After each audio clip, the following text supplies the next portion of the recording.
welcome everybody to another exciting episode of Under the Dome. The 1 month until the draft, if I remember my dates correctly. Yep. Today's 29th, so I think it starts April 30th.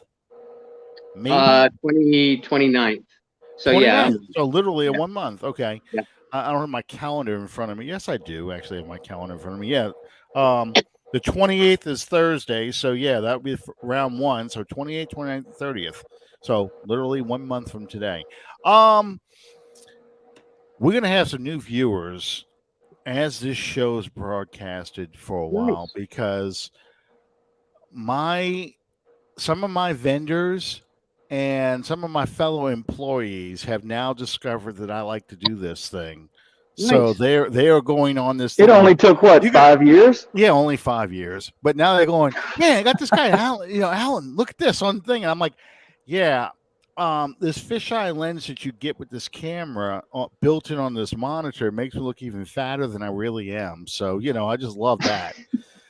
So, yeah, I'm going to be sitting back a lot. Like, I'm going to be looking like, no, I'm not gonna tell that joke. That's really insensitive. Hey, look, at least you guys have personal fans. My closest friends and family, they know what I do. They don't read my articles. They don't watch my shows. They don't listen to my shows. And guys, and thanks to you, because you and Larry Hurst has got me started. So the world should blame you. But it's not that I'm that hard to find. I am seemingly I'm on 3 or 4 shows a week. I do at least 1 article a day. And I can't get my own family and friends to read or watch me. So at least you got that going for you. The only other thing I will say, other than hello, Who Dat Nation, is keep Roger Goodell's bleeping name off of my screen. Roger Goodell, who infamously shot the Ferdinand to begin World War I. We all know this. Franz Ferdinand. Yes, thank you. Which was amazing because he piggybacked that off sinking the Lusitania. So there we go. Every and the funny thing is, we have a company newsletter. We both have a national company newsletter and a local one for my division, and I write the thing. So I'm gonna start doing employee profiles, and I'll pick up different guys that I work with, and I'll do an employee profile because I've never had one done on me, and I'm not going to interview myself. But I've always wanted someone to do a employee profile of me because I have the most smart ass answers I will ever give. They will never interview me again for that. They'll ask me, what do you like to do? And I say, I like pina coladas and getting caught in the rain. I'll just go from there. I did a podcast with a guy one. I think he was on our podcast, and he did his own podcast, but it wasn't like NFL stuff. And he asked me to be on there, and it was like interviewing me personally. I think that absolutely made my skin crawl. Really? I have never been so uncomfortable in my life. Talking about yourself? Mm-hmm. I can talk trash about myself. That's about all I can do. I'm not very good at talking. I don't have to about myself because there's too many other people that are taking up the slack on that. I mean, I always used to say things like that. I go to the bar. You know what it's like when you go into a bar, it's crowded, and Friday night, Saturday night, you're trying to get a drink. I'd stand there with my money hanging out, waiting for a drink, and bartender would keep passing me back and forth. And eventually I just say something out loud like, do I have asshole written on my forehead? I thought I wiped this off. Man, is that on there? Is that why no one's serving a drink? That kind of thing, especially when people who go up behind me or next to me and get served before me. And I just looked at them. Oh, hell no. Yeah. Oh, yeah. That pushes my stupid switch. Yeah, well, I don't say that. I don't say anything out loud, but I except for that joke, So anyway, welcome everybody. The Saints have made some moves. They signed, according to Saints Twitter, the wrong safety from the Kansas City Chiefs. The Saints brought back TreQuan Smith, who is Sean and Bob's favorite receiver of all time. And the Saints have signed Andy Dalton, the Red Rifle, in a collection of. Think about this now. The Saints have the greatest collection of former first-round draft pick quarterbacks in the quarterback room. Ian Book aside, now you've got Andy Dalton, who I think was a first-round draft pick when Pete Rozelle was still commissioner. Huh? He was second. Yeah. What year was that? When he was first-round pick? Oh, was he second or first? No, he was second at a TCU, second-round pick. I believe it was 2011. Yeah, that sounds about right. Yeah, I got to think about that. Let me see. I think you're right. He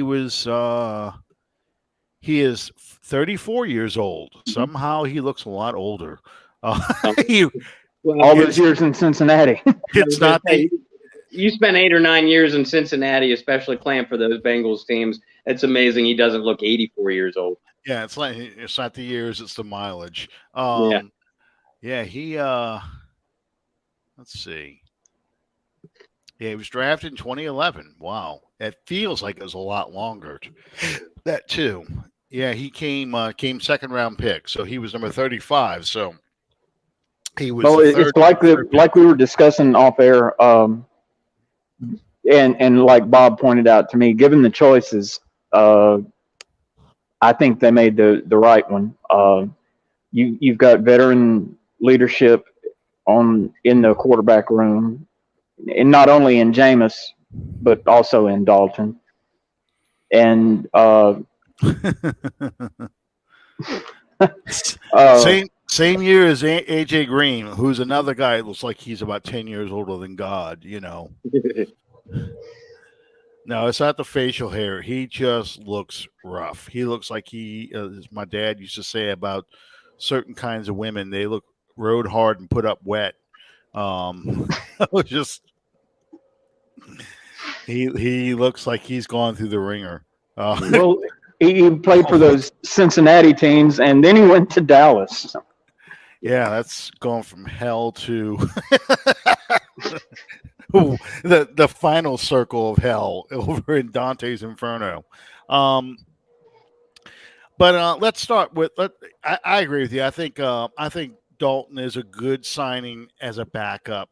Jameis is coming off the torn ACL. Trevor Siemian, the suburban dad, has now moved on to the Bears. And I think Dalton, he is that kind of guy who can probably play 3 or 4 games for you. You really don't have to fundamentally change that offense. He can do a lot of the same things. Doesn't have as strong of an arm anymore and that kind of stuff, but he can still execute your offense at a high level. He's just very slow now. So you need to offensive line has to be even better. Bob, quick question though. They brought back TreQuan Smith. I know you're asking yourself every day, why? But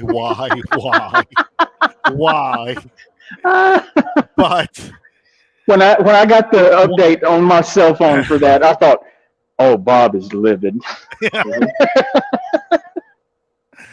But why do you think they brought him back? First of all, guys, we had word about 2 days before it was official that it was going to happen, and yours truly drew the short straw to write the piece. So not only did I have to write the piece, but I had to look at it in our drafts for for 2 days, before the official word came, and I could hit that that publish button, and I didn't hit it with my index finger, mind you. Yeah, one finger over. One finger over. Listen, TreQuan Smith is not a good wide receiver. I've made that very clear since they announced his name in the 2018 draft. And I'm not, but I understand why they did it. This is not Dennis Allen or Mickey Loomis's idea to fix the receiving core. This is Allen and Loomis's idea to keep some continuity and experience in that room. And TreQuan Smith knows the offense. He is a wonderful blocker as a wide receiver. And he will occasionally, and when I say occasionally, I mean approximately 2.5 times a year, make a big play for you. So, given the continuity that he has It's kind of like a solar eclipse there, you catch it just right, don't look at it very closely, that kind of thing. Yeah, I got you. And you look at TreQuan always seems to make a play against Tampa Bay, and a play on a primetime on a primetime stage. Yeah.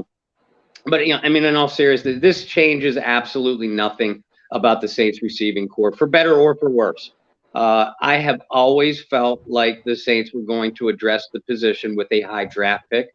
First, I hope first round, but if not, second or third. I never for one millisecond thought that they would go after one of the high profile, in parentheses, high priced, free agent wide receivers that have been going for, uber ridiculous money. That's just not their style of doing things. That's not the way they wanted to fix this team. And as long as Michael Thomas is on this team, you have your alpha in the receiving room. You're not going to bring in another guy to ruffle Thomas's feathers because he's getting paid as much or more, and he's not as good as Thomas. TreQuan Smith is nothing more than a depth piece. He'll probably make the roster as a fourth or fifth wide receiver, unless they get three or four rookies and the draft, which is highly doubtful. And that's all this is, folks. I mean, I'm not happy about it either. There's plenty of other mid-tier wide receivers that I think could have made an impact better than TreQuan Smith. But again, other than Emmanuel Sanders, there is nobody on the market that's a plug-and-play guy that's not going to take time to learn the system. And that's important, folks. You don't see a lot of free agent wide receivers jump from one team to another unless they're an elite level and make an immediate impact. So watch all those names that got inked to high contracts, and then bookmark that in your head and keep an eye on their statistics this year. At the very minimum, they'll get off to a slow start. And if they're the average high-priced free agent, then they're going to have what's perceived as a down year and get that team's fan base on them. This was not that kind of signing for the Saints. It's purely depth, and like I said before, it changes nothing in that receiving room as far as needs go, for better or for worse.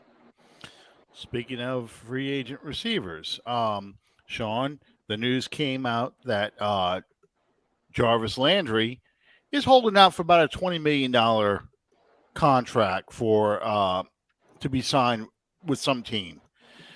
Here's your 10. There's your 20. Yeah, I hear you. But Matt says everyone else is too expensive, and I totally agree with that. Jarvis Landry at best is a 2 or 3. Yep. They're not going to command a $20 million contract as a 2 or 3. It's just there's no team in the league that's going to do that. No. Jarvis Landry is a name. Well, that's why he's still out there. Right. He's not the kind of guy that he's on a descending level. He's not an ascending player. You sign a $20 million deal for a receiver that you think is either about to break out or has just broken out, and this is a big contract. Jarvis Landry's holding out for that one last big contract. I don't, and he's right. Christian Kirk did break the market. Yeah. Yeah. Jarvis Landry's not worth that kind of money. But Brian Russell's asking, who should we spend the money on? I don't think you mentioned the name a little while ago. I don't think it would be a bad move to possibly bring Emmanuel Sanders back. Okay. You've got a guy, Emmanuel Sanders is what, 35 now? Yeah. Yeah. So, you're probably going to get Ben Watson part 2. You're not going to get as productive a receiver that you had 2 years ago, I think. So I think the biggest reason you're not seeing the Saints spend a lot of money, Brian, is there's not a lot of players out there who you need to pay a lot of money to. No. We went through some of the receivers earlier. Some of the quarterbacks earlier, but these are the receivers that are still out there.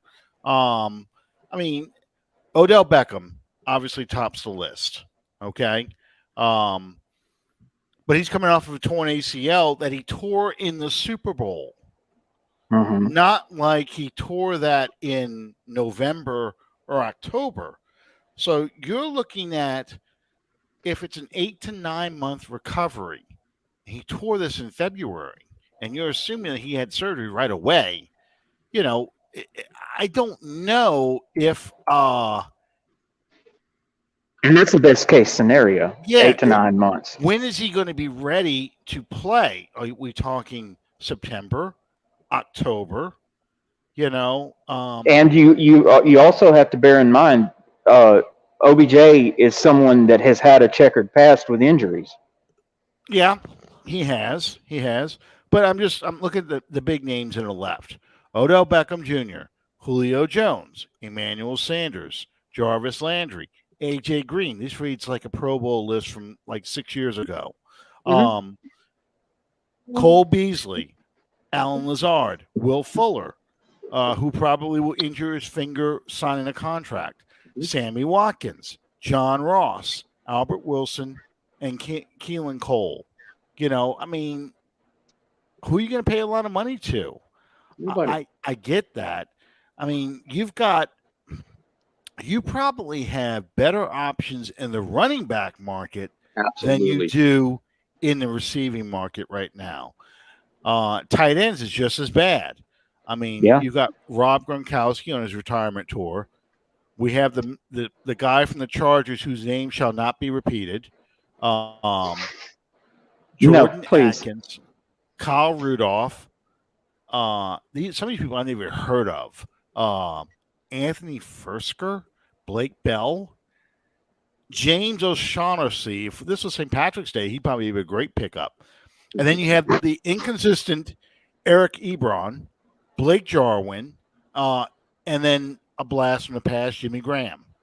So you just don't have anything out there in the skill position except for a running back. You've got Melvin Gordon, a guy I'm actually kind of somewhat intrigued by, Sony Michel, who's still out Yeah. there, Alex Yes. Collins, David Johnson, Darrell Williams, Ronald Jones, Jarek McKinnon, Jones Latavius. signed, not to interrupt. Jones signed with the Chiefs. Oh, he did. Okay, Yeah. this list was effective. When was this published? Because this is supposed to be the most updated one. This is published March 22nd. So, okay. But by the same token, if you look at the other side of the coin, running back is the one position that we are fairly solid at. Well, Probably most solid on offense. I think we could use somebody. I think we could use somebody just to. That was somebody whose name I didn't get to yet. Mack, Marlon Mack from the Colts. That's somebody the Saints almost traded for. Mhm. But yeah, running back is probably the one position we really need to have a third person in there because, like Bob and I talked about last week, I love Ingram, but Ingram's clearly on the downside of his career. If Kamara is suspended 6 to 8 games, you need somebody in there who can handle the ball 15 to 20 times a game. And can catch coming out of the backfield. Well, I was going to count touches. Yeah, I'm counting touches more than carries, really. It has to be able to catch the balls out of the backfield. And we saw those 4 games that Kamara was out last year. Everybody wants to say, Jameis got hurt, and that's the whole off, and Trevor sucks, and that's why the whole offense went down. Well, Trevor lost lost Kamara in those games too. And no Kamara made that passing game that much tougher for Trevor Siemian to do anything. I think Especially you had both tackles out too. Don't forget that. Yeah, and both tackles went out. So I mean, it made it so much harder to do anything. The only other position, and I wanted to talk about Dennis Allen's. I'm just kind of jumping all over the place, but I wanted to talk about Dennis Allen's interview. But Dennis Allen made reference to the fact that, and this is draft talk, I know, but he said, James Hurst could just start at left tackle and he could leave Ryan Ramczyk at right tackle. And that could be a setup they would go with.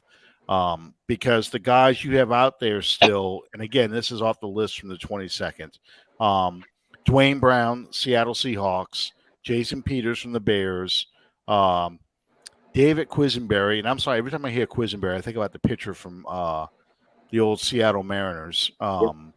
Kansas City Royals. And it was Kansas City Royals. I thought it was the Mariners too, but it was Kansas City Royals. But he might have been Mariners. I remember him with the Royals. Actually, won a World Series. Yes, he had the most unusual pitching form I've ever seen. That submarine. Yeah, and that ball would come down and up. I said that I would strike out every time. And I'm looking at going, you're going to dislocate that arm. There is no way you can keep throwing that ball with that much heat in that way. But Eric Fisher from the Colts, Nate Soldier from the Giants, who I think at this point in his career, he's a turnstile. But, you have a couple guys that are out there you might be able to do something with. But they're talking about, going with Hurst at left tackle. Bob, your thoughts on that? I wrote an article about it, Alan, and we talked about that, the premise of that article on last week's show. I don't believe that the Saints' offensive line is in nearly the direst straits that the fan base and the national media make it out to be. Hurst played a lot of left tackle last year because he's the one that played for Armstead when Armstead was hurt, and Armstead missed 9 games. Do the math. Before Hurst came to New Orleans, he was a starting right tackle for the Baltimore Ravens. So Hurst has experience along the outside. Now, he's better suited for a guard, but he has shown that he can play either tackle position. I believe, and Alan, you and I have talked about it, last week, and Sean, we talked about it with you too before. When Ryan Ramczyk signed his big deal last year, there was a huge bonus built into the contract if Ramczyk moves over to the left side. Folks, you don't do that unless it's going to happen. It's as simple as that. And I know what Alan said, and that Hurst at right tackle, Ramczyk at Hurst at left tackle, Ramczyk at right tackle. That's only one equation. You can move Ramczyk to the left tackle, and if it doesn't work out, you already know that he's an all-pro right tackle. You flip him back, and then you have either Hurst or Landon Young, who these coaches are really high on. Trust me, they're going to battle it out with Hurst probably being the winner at whatever tackle spot Ramczyk doesn't play. I'm not saying that completely excludes the Saints from drafting a tackle in the first round. If Charles Cross or Trevor Penning dropped to 18, they'd almost be dumb to not pull that trigger if it's the best player available. And we know whether you Saints fans, you can be in denial or not. The Saints draft best player available that fits their need board. Flat out, that's what they do. And Calvin, I see Cesar Ruiz. Cesar Ruiz is going to start this year. He's on a rookie contract coming into his 3rd year, and they just don't. You don't see teams give up on first-round picks that easy. So, back to my point about Hurst. You can make a valid point that the way this offensive line is geared now, that James Hurst is your 3rd or 4th best lineman. Ramczyk's your best, McCoy's your 2nd best, and then we can debate whether it's Hurst or Andrus Peat as your 3rd best. So either way, Hurst is your 3rd or 4th best lineman. If you're going to force Cesar Ruiz into the lineup because you need Doug Marrone to develop him into a first-round pick, then Hurst has to be on the field. What position is left? Tackle. When you said Pete is the 3rd best offensive lineman, I felt just great disturbance in the force. Suddenly, millions of voices suddenly cried out in terror and was suddenly silenced.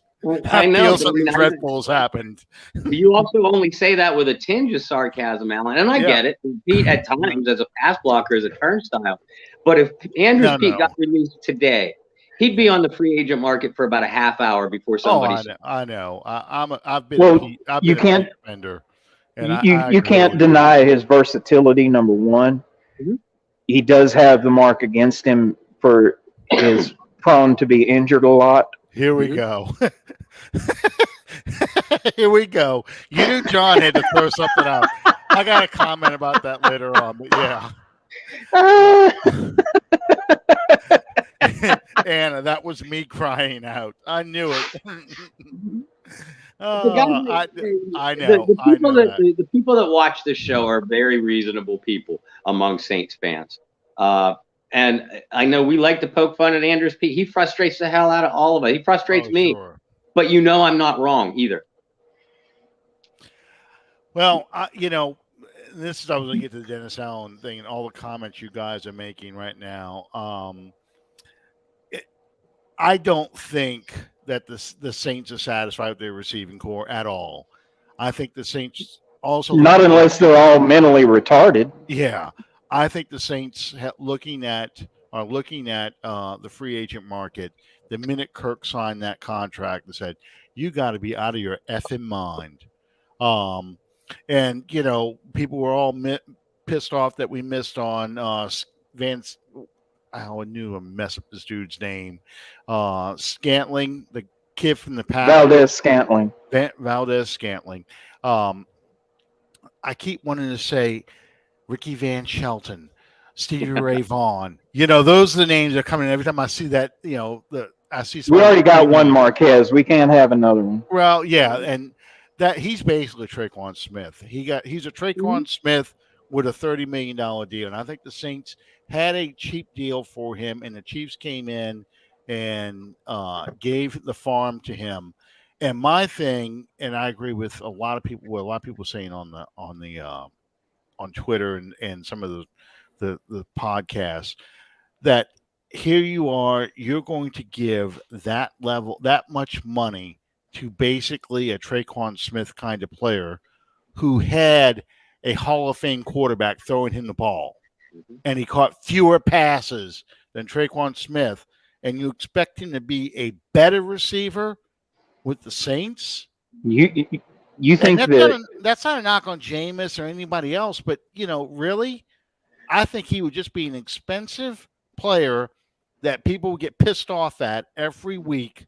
But Brandon Browner all over again. Well, not Brandon Browner, because Brandon Browner was a penalty magnet. No, more like a Jarius Byrd kind of reaction. Well, there's money well spent. You spent all this money on this guy and he can't catch passes. Why would you do that? I think that's where the issue is. So I don't disagree with the masses about the state of the wide receiver core. I think there's a big room for improvement there. And I think we're all in agreement that you got Michael Thomas and then you've got everybody else. Yeah. None of which have distinguished themselves. But the argument, at least in my mind, the argument can be made right now, the same thing that we've said for years about Teron Armstead, you can say about Michael Thomas for the past at least 2 seasons. Mm-hmm. He may be the very best receiver in the league, but if he's not on the field, he's not doing you a bit of good. Yeah. No. So Allen had said in his interview the other day that he prefers to build through the draft. Now, which is funny, given the big push they made to get Deshaun Watson, that like you and I talked about last week, Bob, it's almost like this is our plan we had. Deshaun Watson becomes available. We'll push the plan aside and make a run at Watson and figure it out later. We didn't get Watson, so let's go grab that plan back and put the plan back in place we were going to do. So I think they look at their receiving core and go, yeah, the only way we're going to get better is if we draft receivers. Yep. We can't afford to buy talent at this position. We need to draft talent. Yeah. And I think there's no position that's perennially as deep in the draft as cornerbacks and wide receivers. Yeah. And I think I think part of the reason why that Taysom Hill is now being moved to tight end full time is, first off, the tight end market was skimpy to begin with after they named franchise tag people, and then they signed anybody worth a damn in the first couple of days of free agency. You didn't even have a shot at an OJ Howard, which is amazing to me. But that's just the way I think so many people, and I don't blame, but I should say, I really look at what Gronkowski and Jimmy Graham were doing back in 2011 and 2012. What those guys did those years have taught people that you need a Travis Kelce, a George Kittle. Mhm. You need a tight end as a weapon again. It's no longer the Mark Pavaro types, which are, they caught passes, but mainly they punish people in the running game. You don't have those. That's not the tight ends people are looking for anymore. They're looking for the big receiving tight ends. So I think that's why, Taysom Hill's being moved to there because they're looking at going, okay, maybe we can draft a tight end in the third round, but we don't know how this draft is going to play out yet. So the smartest move is to move Taysom to tight end. We can line him up outside the numbers. We can line him up in the slot. We can have him do a little quick cut block on somebody as he goes in motion. And who knows? We could run, we could flip the pass to him on a jet sweep. He can run the jet sweep, a tight end.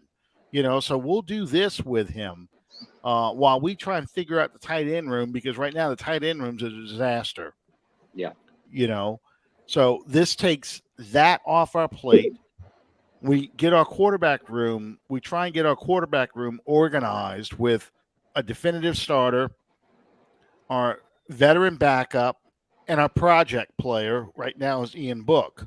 I'm not even counting Blake Bortles because I think Blake Bortles is a camp arm at best. Yeah. And I think Blake Bortles is the just in case guy too. Just in case, because I know I'm holding out hope, but I still think that that quarterback is in play in the draft. But my question to you, Bob, with Allen saying that he is going to target building through the draft, are we finally going to see a Saints front office and coach that's going to want to trade down and acquire more picks? It's possible. Sure, it's possible. But remember, Dennis Allen, for all but 2 or 3 years, Dennis Allen was in that draft room with Sean Payton. And head coaches will typically surround themselves with assistants that are like-minded. Might not agree all the time, might want to do things differently when they get their own shot, but they have like minds. I can see Allen, okaying a trade down, if it were right for the team, and especially right with their draft board.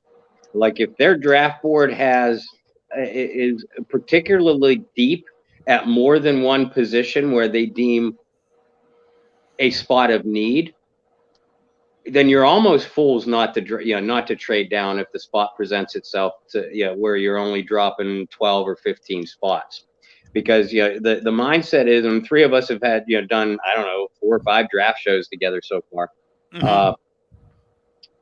And we are all of the same mindset, that if you can fill multiple positions with one pick, in other words, turn that one pick into multiple positions, then you're almost fools if you don't do it. But at the same time, if 2 or 3 of your absolute top of the list blue chip, these are the guys that I want and pray that are there. If they're at 18 and there's only 2 or 3 of them on your list, you don't trade down at that point. You have to take the shot. So in other words, it's, in my opinion, I'm not ruling it out, and I think it's more likely to happen with Dennis Allen than it ever was with Sean Payton. But I still have a hard time, given the glaring needs, 2 or 3 needs that this team has. I can't see a scenario where they trade down from 18. Okay, so Sean, I flashed this up on the screen from Calvin. This draft is stacked with offensive tackles, by the way. Can you see, we keep talking about receiver.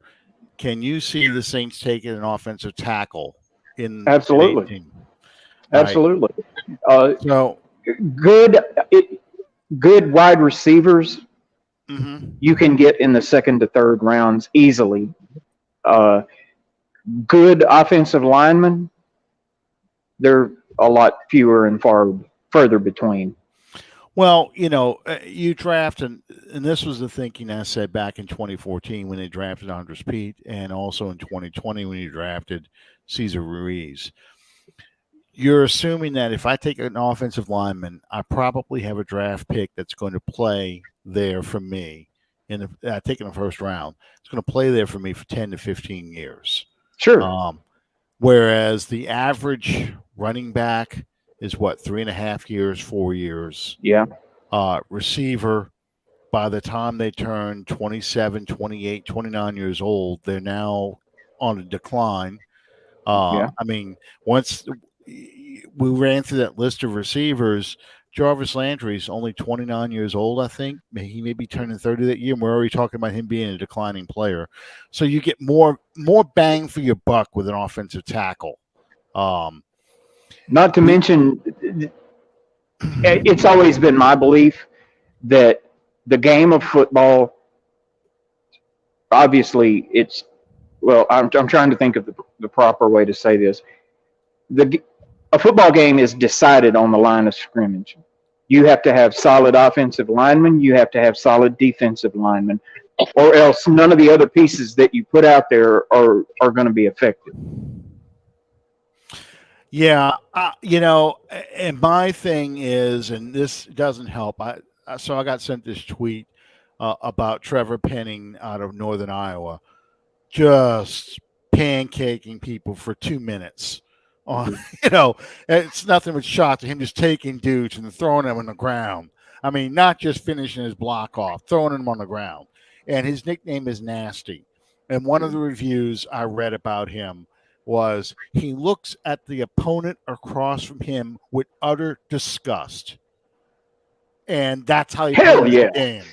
So I'm like, this sounds like Kyle. This sounds like Kyle Turley. Yeah, You it know, does. Yes. Kyle Turley with a little mean Joe Green in him. And some of these tosses, and he's throwing this dude on the ground. He's falling too. And when he gets on the ground, he's sitting there. He is leaning on the guy who's trying to get up. He is laying on this dude that is trying to get up till the play's over. Then he sits up. It's like, oh yeah, I'm 6'7", 321 pounds. How it's not that easy to get this big ass body up. So I'm gonna lay on you for a little while until the play just happens to be over, so you can't get involved in it. He is a monster, and I think the Saints will have a tough choice to make if a guy like him falls to 18. But you're also staring at Jameson Williams. You're looking at the kid from Ohio State. Aleve is how you say his name. Alave, thank you. I knew I butchered that dude's name. I knew I would. But you're looking at some great receivers too. I think they're in a tough position at 18, and that's assuming that the quarterbacks go early. I think the Saints' worst nightmare for a draft is the receivers and the tackles go early. Yep. The quarterbacks start to slide, and the cornerbacks all start to slide. And I think cornerback is probably the one position they're not looking at anybody until late in the draft when he's best player available. So that's something to watch for in the draft. But it's Kyle Turley 2.5. I think barring back injuries, which is what killed Kyle Turley's career, barring back injuries, I think that's a guy that you could place at left tackle and you can just sit him there for the next 10 years and you got my blind side, no matter who the quarterback is. So he is just it's one of those guys that just really that popped out to me. And I mean, I like the kid Neal from Alabama, obviously. Yeah. There's some other good ones, but I think those guys are going to go in the top because I think this is the year that the number one overall pick is an offensive lineman, not a skill player and not a quarterback. But yeah, I don't know about Michael Thomas's. I think Michael Thomas, if he wants to leave here, he's got to have 2 seasons. He's got to wait till 2024 before he can leave here. He's got to show out in 2023, and we still have a high cap number for 2020 going into the 2023 season. So it's tough to say what's going to happen with Thomas on that. But yeah, I mean, it's one of those things. I'm really not that big on him. I get the Ohio State connection. There's other receivers I like better than him for a change. Even the USC receiver I like, which is that's one of my cardinal rules. You don't take receivers from USC. You don't take. I used to have this rule. You don't take linebackers from Ohio State. And you don't take quarterbacks from Tennessee. I used to say you don't take quarterbacks from LSU, but Burrow's proven me wrong now. But yeah, for a long time, don't ever draft a quarterback from LSU because they're going to stink in the pros. Don't take a running back from Penn State. Not since Franco Harris. Let's go back to Franco Harris. I mean, they might be good and give you a couple of good seasons. Saquon Barkley, Kurt Warner, a couple others come to mind. But you're guaranteed to lose them for at least 2 years of their career with devastating knee injuries. That's just a Penn State running back. Kajana Carter, the kid right now from the Giants. I mean, all of Carter, Blair Thomas, DJ Dozier, Kurt Warner, Barkley. I agree with you, Brian. If you get Penning at 18, you got to figure out how to get back in that first round to get a receiver. And Alan and I talked about this at length, or a greater length last week. Maybe not the late first, but certainly the early second. Because there are 16 or 17. He's wearing the Brandon Coleman. Nope. 46. I thought 16. Yeah, I know. I'm wearing 46. That's Danny Abramowitz or Nice. Hokie Gajan, depending on what you want to say. It's Hokie Gajan was 45. 46, buddy. 46. It's been a while. Yeah, I've taken a lot of shots to the head since then. Yeah, he's 46. But now there are up to there are 17 receivers that I've watched film on, and and most of those 17 I would love to see the Saints have a great opportunity. Larry Johnson was very good. He was. They just ran him into the ground, just like Jamal. Not Jamal Adams. The Falcons running back Anderson. Jamal Anderson. Yeah, you give somebody 400 carries in a season, you shorten their career by a good 3 years. Right. And that's what happened to Larry Johnson. Because I liked Larry Johnson a lot. Mm-hmm. And, same here.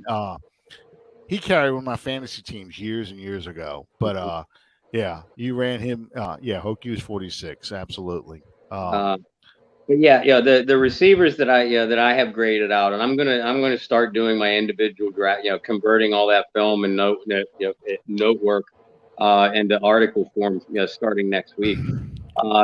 Olave and Jamison Williams, not in that order, at the top of my list, but Garrett Wilson is going to be top 10, top 15.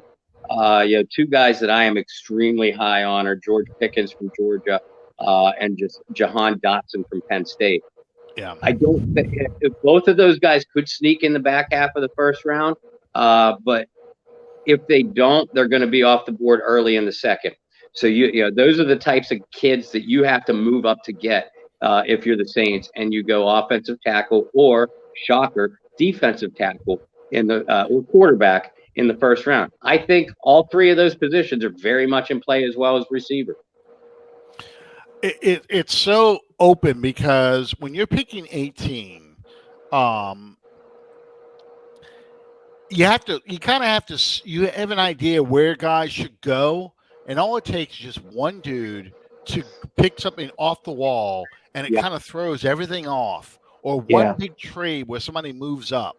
And I've said for a while now, where those three quarterbacks, I'm talking Willis, Pickett, and Corral, where those three quarterbacks go will affect how the Saints draft. Absolutely. That first night, because if you see Willis, Pickett, and Corral all come off the board, and I'm not saying in that order, but if you see those three come off the board in the first 10 to 12 picks, that means receivers are tumbling, or that means top offensive linemen are tumbling. And I think it's more likely receivers that are tumbling. And then that opens up so much more. When you're picking at the back half of the draft, and I'm talking, even though 18 is considered the back half, I'm talking 20 on down. I always view about 14 to 19 to be the middle of the draft. But when you're picking in the back half of the draft, there's so many things that could happen, and so many trades that can happen right in front of you that just make it so hard to predict who's going to be available and who's not. But the Saints are in a good position. 15 to 18 is really the sweet spot, because you kind of get an idea how this draft's going to unfold. Because you also because when you pick at 18, you're also thinking about, okay, my next pick is going to be in the middle of the second round.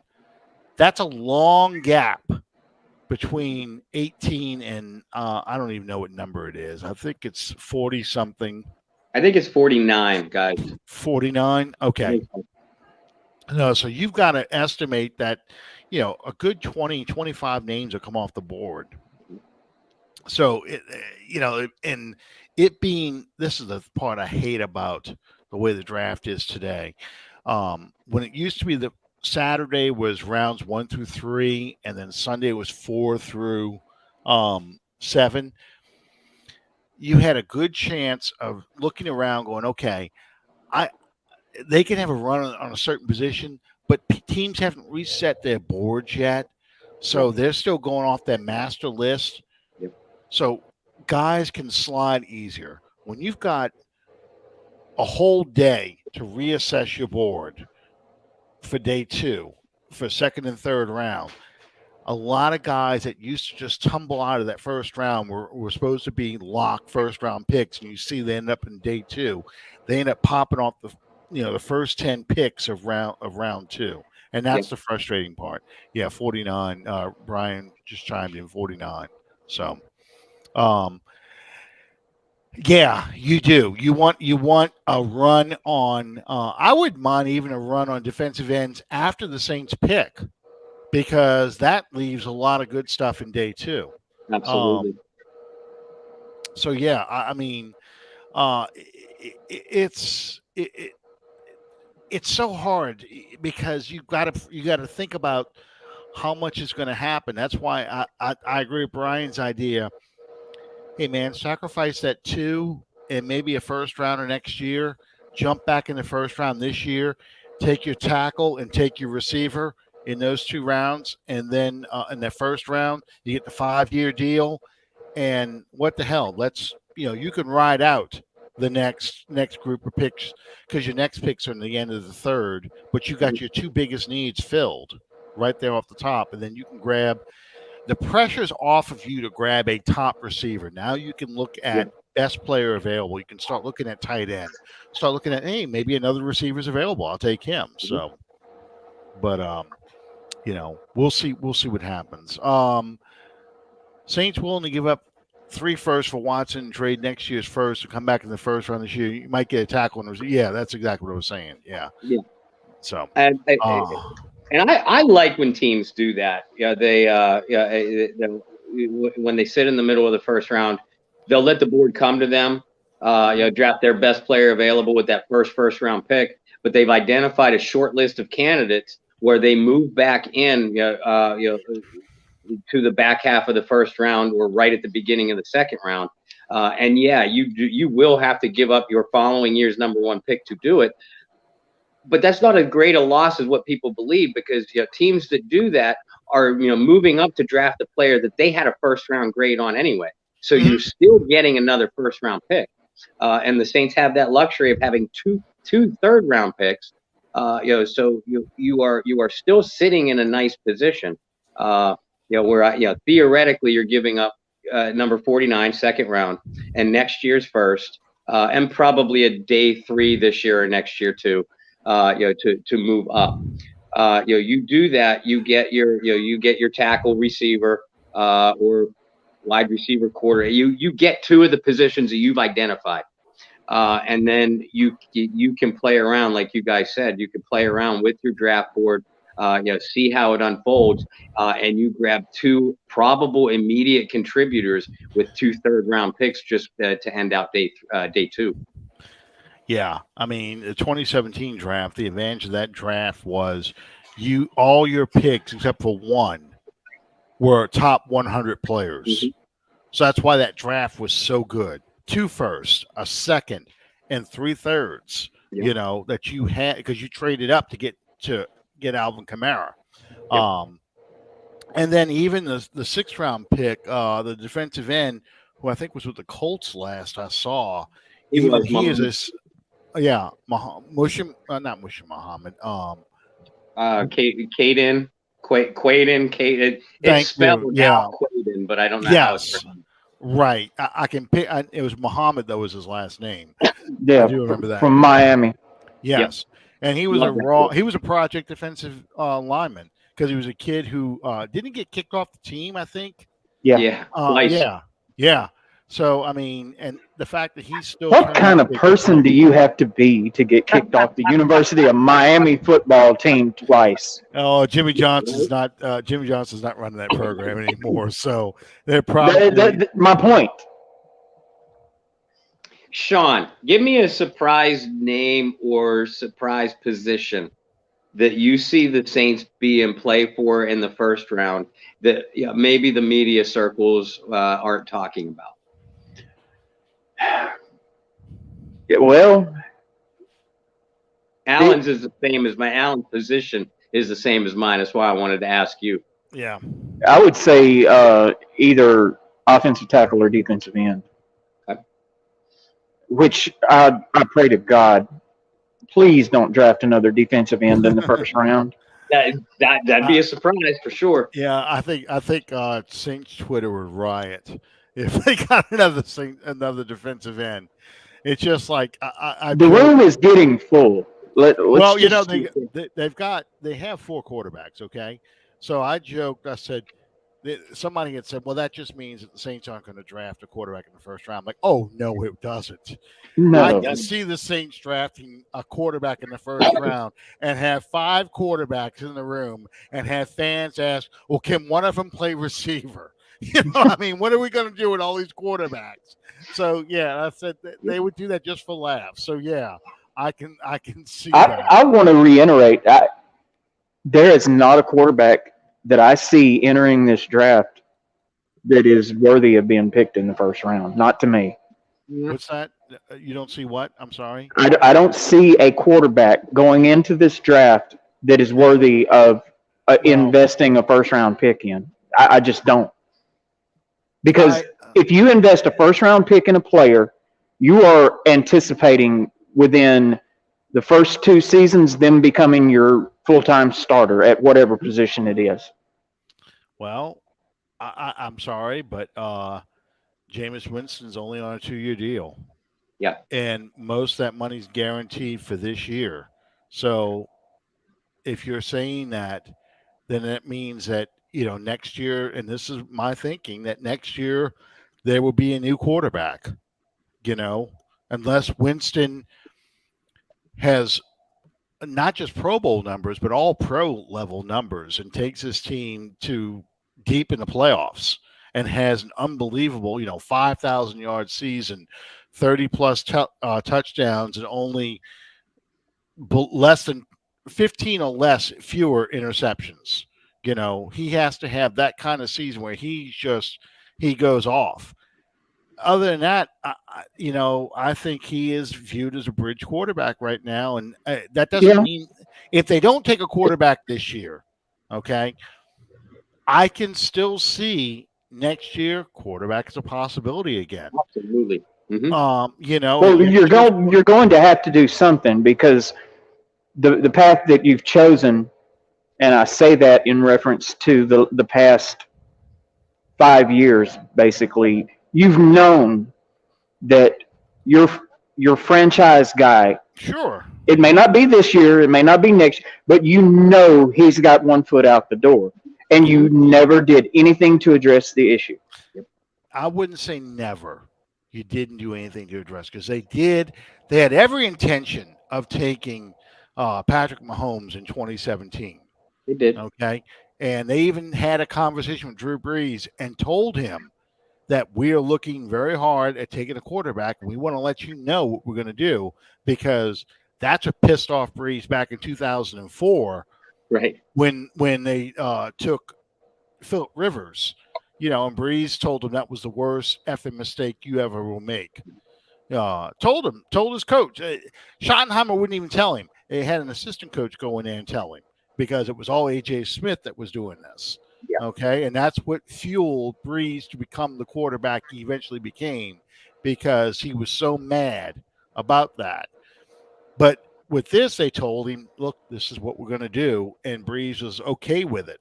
All right. Well, there's a slight difference there, at least in my mind, because Sure. you're talking about at the front of a career versus at the back of a career. Right. And then last year, the rumor was, and this is Jeff Duncan reporting, but I'd seen it elsewhere, that the Saints were desperately trying to trade up to get Matt Jones. And it didn't happen. Nobody would trade with him. And it fell, and he goes to the New England Patriots. So that's why I said it's not like they didn't do anything. They just I'm not get anything. I'm not saying that they didn't try. I'm not suggesting that at all. Okay. But either through the draft, pursuing a free agent, the only attempt that you made was after Brees left. Well, you brought in Teddy Bridgewater. You did trade for him, but so you've done some minor things. The problem, I think, what it ultimately boils down to is we didn't successfully put together a plan to move forward after Brees. That's basically what I was trying to say. With what I said. I think that's the basic problem, and that's hard. So hard to do. I mean, I know. Look, I'll be the first one to tell you. I think everything that Drew Brees meant to this organization and everything that he accomplished here and everything that he did here, not only on the football field, but off the field, in the city, all that, Drew Brees earned the right to end his career on his terms in his time. Absolutely. I think this is the conversation Brees had with Sean Payton, and I said this when they made the trade for Teddy Bridgewater. I said Brees sat down with Payton and said, "Listen,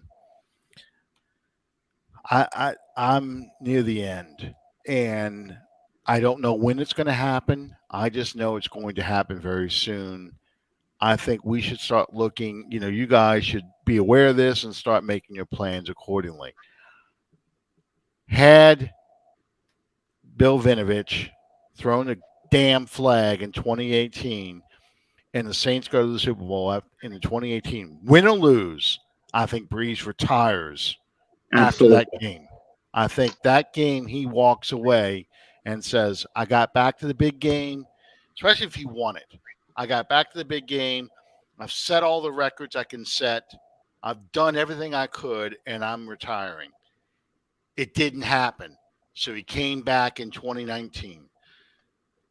2019 is also when they make the trade for Teddy Bridgewater midway through training camp. So again, I think that was the first step to getting that quarterback, at least a bridge quarterback, if not the quarterback of the future. Okay. He gets hurt. Bridgewater plays okay. I mean, they go 5-0, but a lot of it was defense too, not just Bridgewater's play. They don't make it to the Super Bowl. They go one and done in the playoffs. Brees says, I'm going to come back one more time and try. We'll make one more run with this roster because after this, people have to make decisions. So he's doing year to year. 2020 gets hurt again.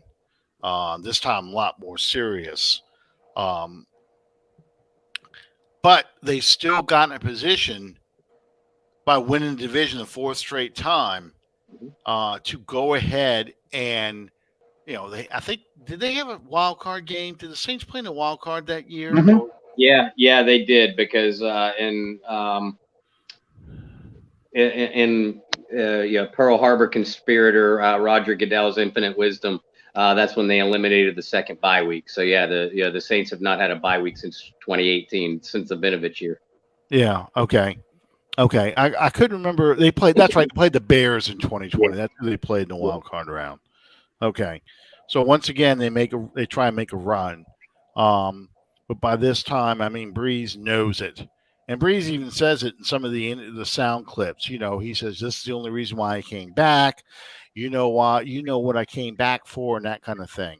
So Brian is saying Breeze should retired 2 years too late. I think I think 2019, had he not gotten hurt in 2019, some people point in 2018, he made a diving block after a terrible interception that should not have counted on, I think it was Thanksgiving night against the Falcons, that they think he injured something in that game because he was never the same in 2018 after that. But I think in 2019, that thumb injury, um, he was starting to really feel it. But I think 2019 they still had a shot, but that offensive line was in shambles by the time they got to the playoffs. And we saw the end of it was the end of um, Ted Ginn Jr. I mean, we had the good Ted Ginn in 2017, and a mediocre Ted Ginn in 2018, and then 2017 good, 2018 mediocre, 2019 was bad. Intermittent. So yeah. Winston's the bridge to Arch. Oh my God, yeah, Arch can just go ahead and skip college and come right now. Right.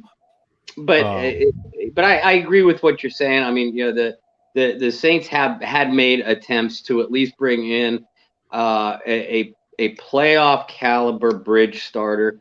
Because Teddy Bridgewater was a former first round pick. Jameis Winston, former first round pick. So I agree with both of you. But the Saints were walking a fine line because they had, I don't think anybody would dispute this, they had a Super Bowl caliber roster in 2017, 2018, 2019, even 2020. And they wanted to make one last run with Breeze. And that's why Breeze did stick around. As far as retiring 2 years too late, Drew was older. He could certainly no longer carry a team. And you saw that.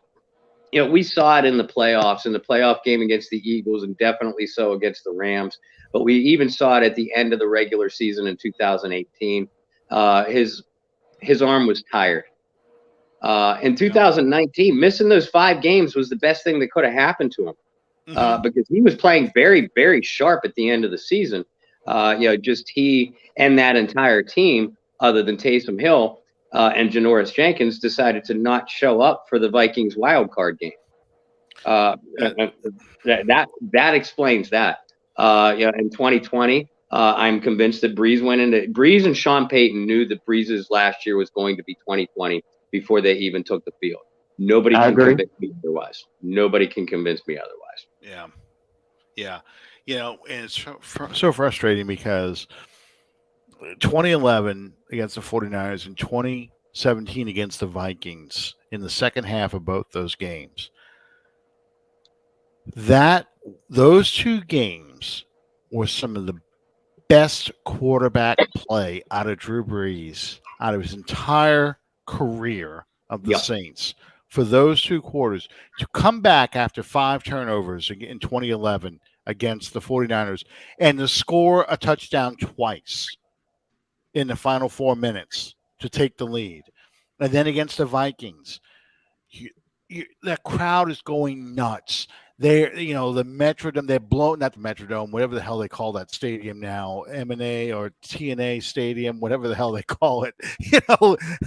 They're blowing that Viking horn. That crowd is nuts, and Breeze is just patiently marching the Saints and the Vikings. I mean, Michael Thomas broke Xavier Woods.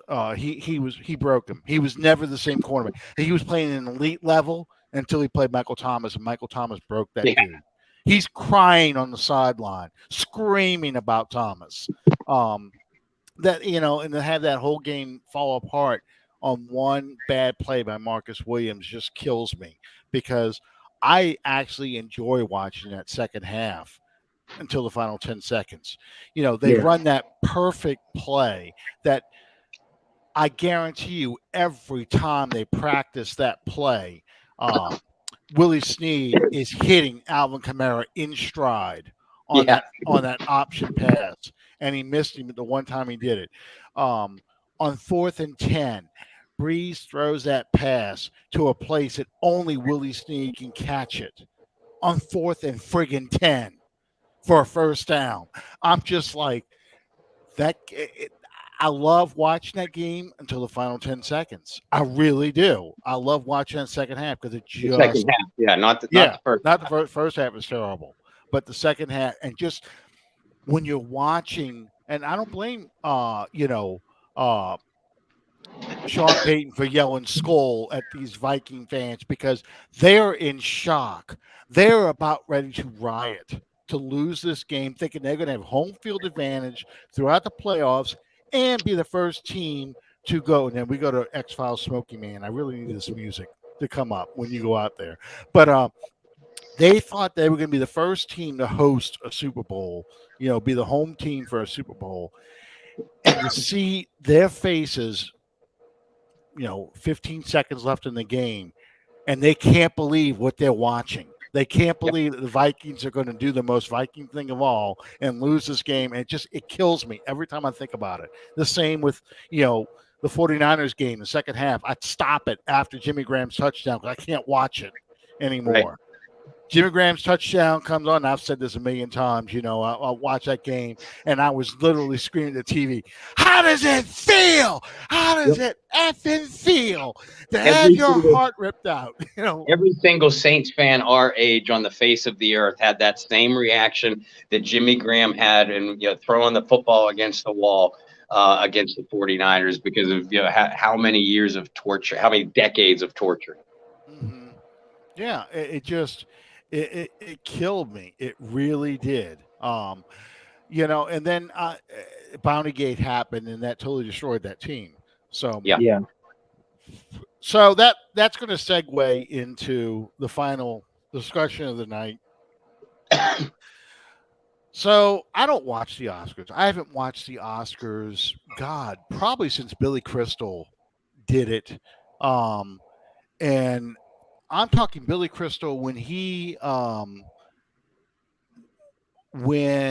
Jerry Maguire was one of the movies that was nominated. So that's about how far back I go.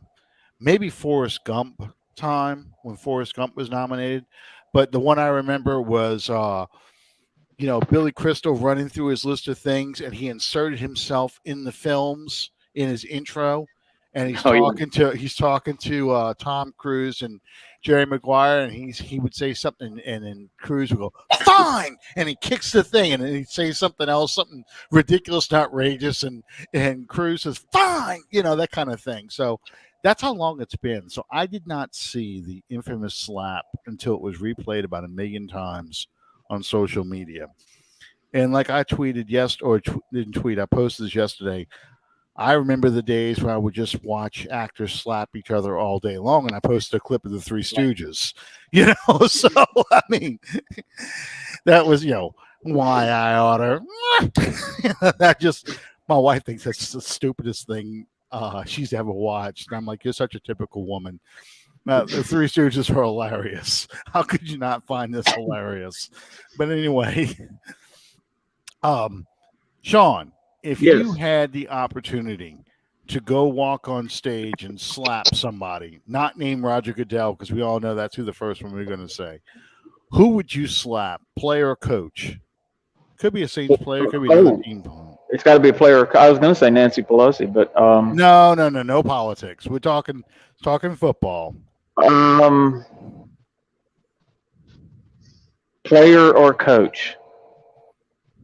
Well, the player would Damn. Yeah, sorry, Donald. That's how long it's been since I watched the Oscars. Yeah. Player George Kittle. George Kittle. Yeah. Coach. I like Kittle a lot as a player, but he looks very slappable. Yeah.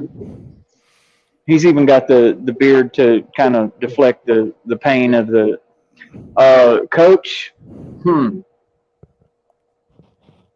Andy Reid. Andy, really?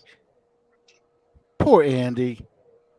You know, he always does. He's got that big red jacket on. I keep waiting for him to bust through a brick wall and go, "Oh yeah!" You know, 'cause that's about what he looks like. He does. You know, he looks like the Kool-Aid Man, Smoking Man from X-Files. Who would you smack if you could, player or coach, or player and coach? Right. Well, first of all, I would smack the person standing next to Roger Goodell for being in my way of smacking Roger Goodell. Player, there's no doubt in my mind. Aaron Rodgers.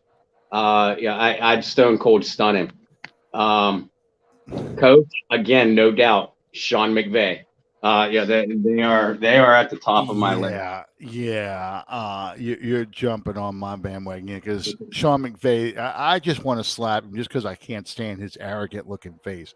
I'm sure people say the same thing about Sean Payton, but you know, McVay just pushes my buttons. You know, I'm just looking at him like, you're a little cocky bastard, aren't you?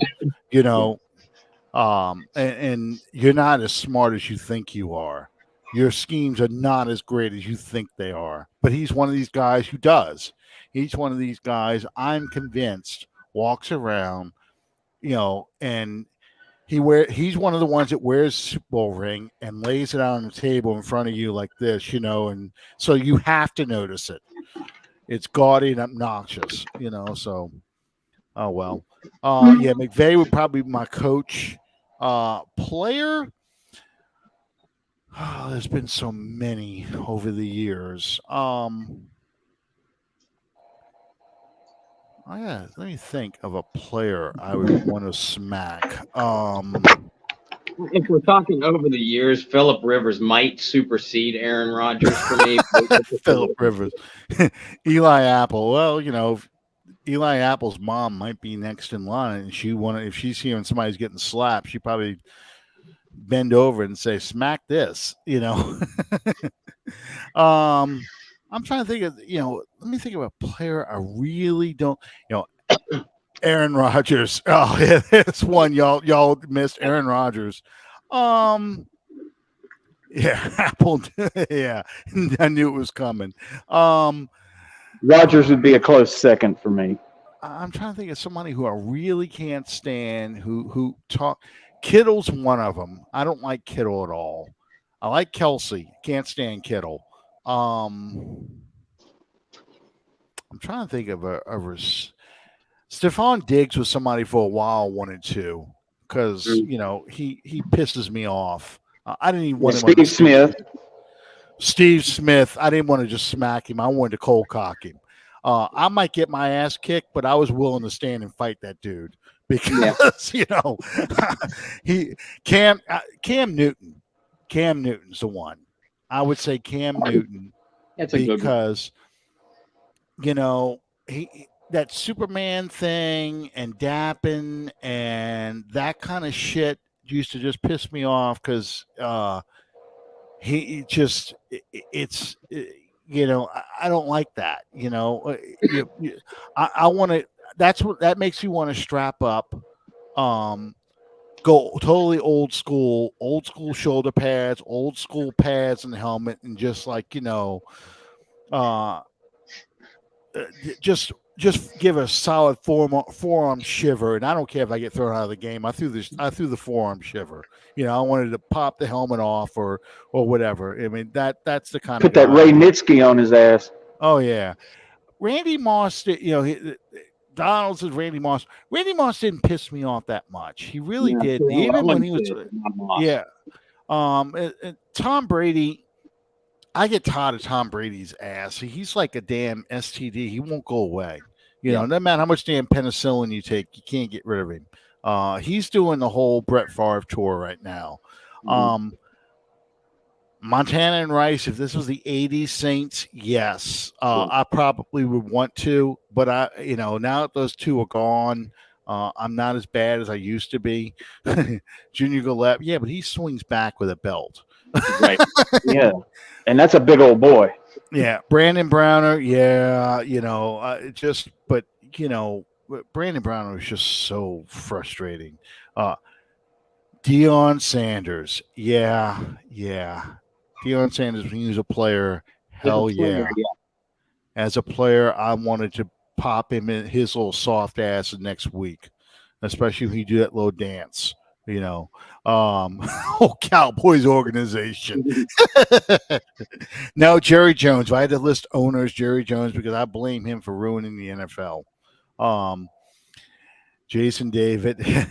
Yeah. Jairus Bird. I mean, we can make a list of Saints for sure. Oh yeah, Tusucky Jones. I mean, go down the list. Russell Wilson. I couldn't slap Russell Wilson. Chris Sims. We said NFL player, John. Not player, not pretend. Yeah. Chris Sims. If I smacked him, it'd be more smacking sense into him. Like like the guy from NCIS. Harmon. Batting somebody in the back of the head. Every time Chris Sims would talk, I'd have to look at him real funny, then do that little number, mess up that hair gel. Maurice Jones-Drew, he pisses me off because he thinks he's a football expert. He just aggravates me. Oh, we're going through a list now. Aaron Rodgers, Deion couldn't tackle, so yeah. Sue would fight you back. I don't know if I want to smack him. Sue would come back, And Sue fights to hurt. He wouldn't fight to get you off. He'd fight you to hurt you. Yeah. Right now, I would probably put Deshaun Watson pretty high up on that list. I don't want to touch Deshaun Watson because I'm afraid he'd touch me back. So I'll leave it at that. Jared Cook, he deserves to get smacked because he is a fumble away from the Saints being 5-0 against Tampa Bay. And us being spared another Brady Super Bowl. Can you imagine Brady gets swept? Never been swept before in his career. Got swept twice by the Saints and lost the playoffs to the Saints. I don't think he would have come back. I think we never talked about this because I don't know how true any of these rumors were. But there was a story out that which allegedly the Miami Dolphins were trying to set up a scenario where Sean Payton would be the head coach and Tom Brady would come to the Dolphins from Tampa and be the Tampa's quarterback so they can go to the Super Bowl. I don't really believe that. I think they did reach out to Payton to be head coach, but I don't know. I don't believe that Brady was trying to orchestrate a trade to the Dolphins. Devin White. Yeah, he's a dirty player. I don't like Devin White. I don't like him at all. Never have before the Jameis thing. Yeah, no, White is always tackled that way. Yeah, he's just a dirty player, and he pisses me off. Line them all up. My brother Troy Aikman. Troy Aikman he's just so dumb. I've never slapped a horse before. The entire Good Morning Football cast. I would say the entire. I haven't watched it in years, but the entire, NFL, the one on ESPN now, the NFL Network too, but the entire NFL pregame thing, NFL not prime time. What is it called? NFL Sunday morning game day on ESPN. Yeah. Since Chris Berman and Tom Jackson left, they got all new people. Smack them all. They're worthless. I can't because we've talked about this in the past, and I know we're going way off on a tangent. We're trying to wrap up, but they just do the whole. Let's just talk about major market teams all day long, and the Saints are playing, but we got all these other teams we'd rather talk about. We'd rather spend 20 minutes on what's wrong with the NFC East than talk about how competitive the NFC South is, a few years ago. That was that they literally did that. And I'm just like, dude, no one cares about the NFC East. They suck. They all suck. but they're going to spend 20 minutes talking about what's wrong with that division. Yep. You know, I like Peyton Manning. I wouldn't want to slap Peyton Manning. I think Peyton Manning's hilarious. He is hilarious as a player. Yeah, I wanted to slap him. I did too. I didn't like him as a player. Ricky Williams, Ricky Williams, he had his problems. No, Dan, I can't slap him because he's the only quarterback who deliberately rolled out of bounds. Unless we talk about he played for the 0-16 Lions. But unless we're talking about, I think Bobby Douglas did it one time too. Forgot where he was in the field, ran and went out of bounds. You know, yeah, we said Aikman already. Brandon Marshall, another idiot. He was the one that talked all that smack about Sean Payton because he didn't. Oh God, here we go. I'd slap Kay Adams somewhere. Oh my God. I bit my tongue, but I'm glad you said it. I'll just leave it at that.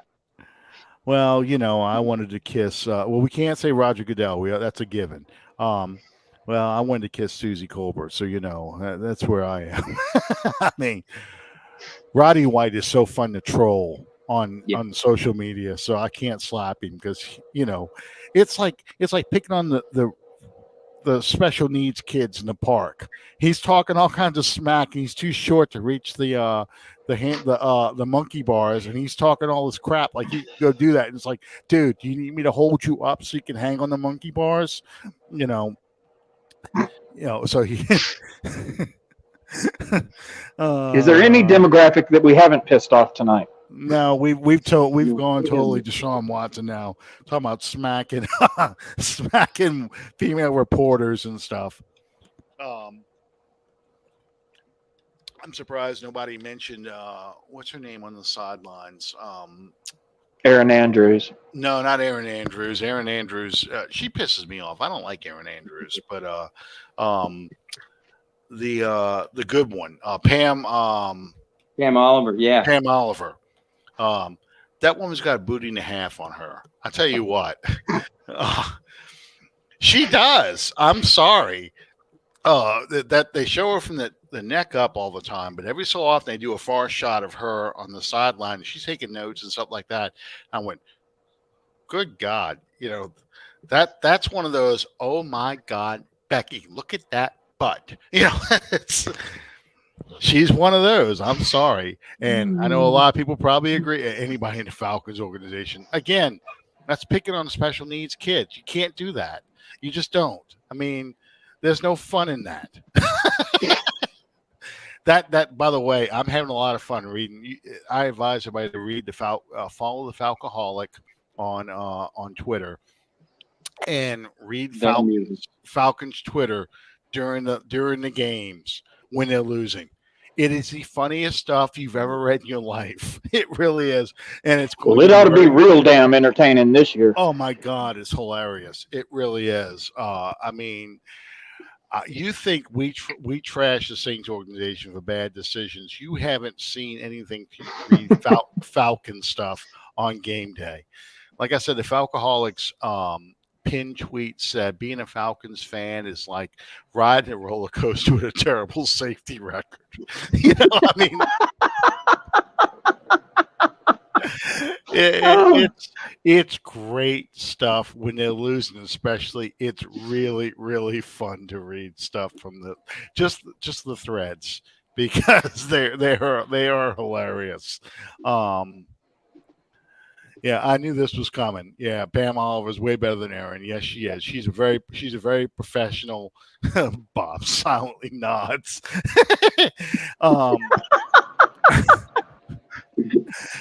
Yeah, Bob's a newlywed. He can't say anything. I've been married for too long, and Sean's single, so I can say all this stuff. The Falcons quarterback is Marcus Mariota for now. They probably are drafting a quarterback, and I think they draft Malik Willis if he's available. I think that's who they go to. Yeah, I can see that. It's too natural of a fit for that team. He played at Auburn. They know. Then he went to Liberty. African American city. You still got clowns running around wearing Michael Vick jerseys out there. Um, it's just too natural of a fit. He would be a superstar there, and he plays like Michael Vick. So I think that's where. Yeah, they are great to troll. They are. They're a lot of fun. But anyway, we didn't even talk about Sorensen.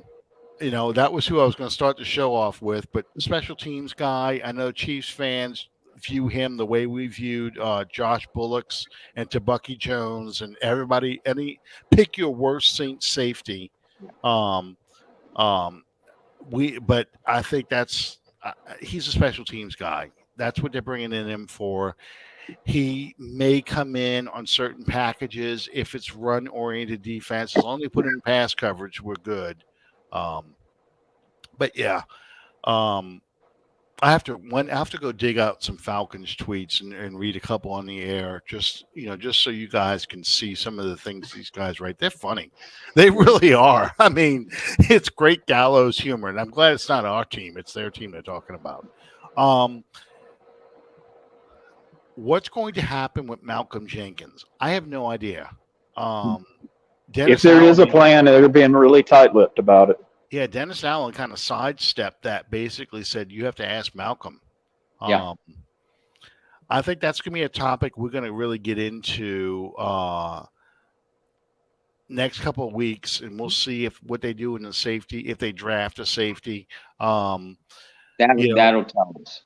Yeah, that'll tell us a lot. I mean, he negotiated his contract down, but it's kind of like a Drew Brees contract. So, yeah, I don't know if he retires. I don't know who you replace him with, but that's what we'll see in the draft where they go. And, one of the surprise things my son posted, one of the surprise positions that the Saints could do in the first round. I can't see him taking a safety in the first round, but a safety in day two will say a lot, where they want to go. I don't think it's going to be Tyrann Mathieu. I really don't think he's coming to the Saints. He wants too much money, and basically Tyrann Mathieu is an older version of Chauncey Gardner-Johnson right now.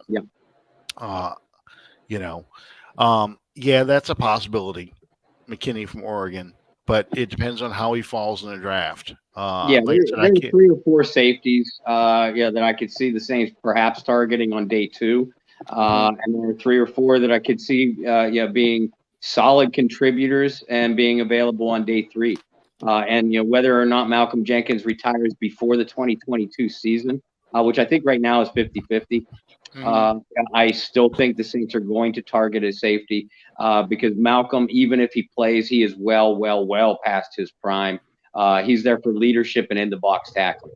He's a guy you don't want in coverage. And Dennis Allen, he's a defensive guy. He's been the defensive coordinator for this team. He knows that. I expect the Saints to come out of the draft with a safety at some point. That is probably one of the greatest names for a player, but I don't know how good he is. Smoke Monday. He's a natural free safety, decent range, but bad anticipation. Yeah. I did read up on his profile, but I think there's some other safeties that are probably better than Smoke Monday, and you pretty much nailed it. So, in the meantime, we've still got plenty of shows to talk about that. We have a month, so we have at least 3 or 4 more shows to talk about it. So PJ Williams remains unsigned too. I don't know if he's coming back or not. I'm kind of surprised he isn't getting many bites by teams. I thought he would get an opportunity playing for some dismal franchise like the Jets or the Panthers or even the Falcons. But nobody's taking a shot on him yet. So he may be somebody that comes in after the draft, But like I said, we have plenty of time to talk about all that stuff over the next couple of weeks. Meantime, thank you guys for sticking with us. As usual, we went way over time, but that's what happens when we start talking about Pam Oliver's butt and and people we want to smack and slap. So In the meantime, thank you guys for sticking with us, and we'll see you next time under the dome. Good night, everybody.